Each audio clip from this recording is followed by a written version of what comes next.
Welcome back to Beer Geek Nation. I'm your host, Chris. Thanks for joining me once again. And today we are going to look at a style of a beer that a lot of you guys have requested. The style I'm talking about is Cascadian IPAs or black IPAs, dark IPAs, depending on what coast you're from. All right, so this, my friends, is Deschutes Brewing. This is their Hop in the Dark.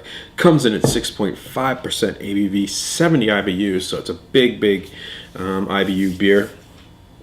Available from May until September, limited time only. So if you want to get a bottle of this, you better grab it while you can, because that's not going to be around much longer. So with that said, let's get into a glass, let you know how it smells, how it tastes, and give you the verdict on Deschutes Brewing Hop in the Dark. Alright, so the appearance on Deschutes Brewing Hop in the Dark. To me, it pours somewhere between like a brown ale and a stout. And the porter, that kind of range. You know, it's not quite black, but it's a really dark brown. Can't see anything through it. I mean, you can see a little bit of light through it. There are hints of like a dark red in there. The head, poured about a finger's worth. It's a nice off-white kind of light brown khaki color head. Really big bubbles on this one. The head's dissipating pretty quickly. Overall, again, to me, it looks like a porter or a stout or even like a really dark brown. It's a good-looking beer for the style. All right, the aroma on the Hop in the Dark.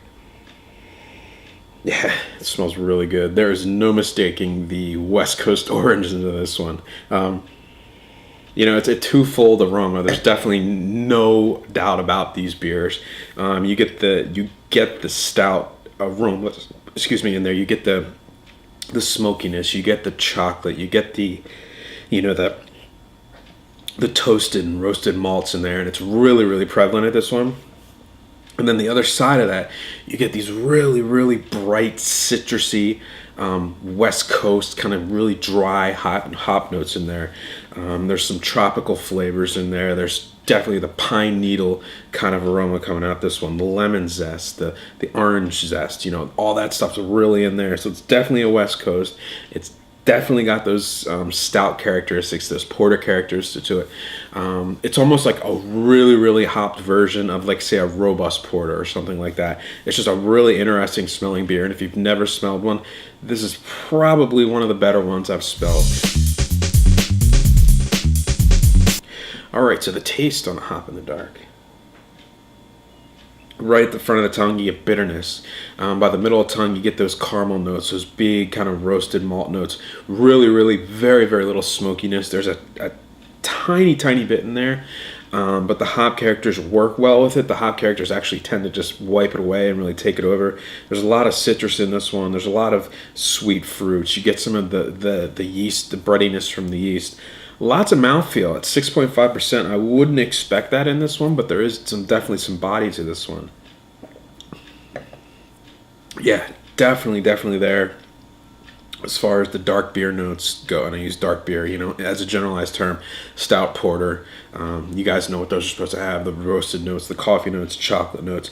They're not real intense in this one, but they're definitely there. The star of the show of this one is definitely the hops, and they blend really well with the dark beer notes on this one. Just a very well balanced beer. This is one of the best examples I've ever had.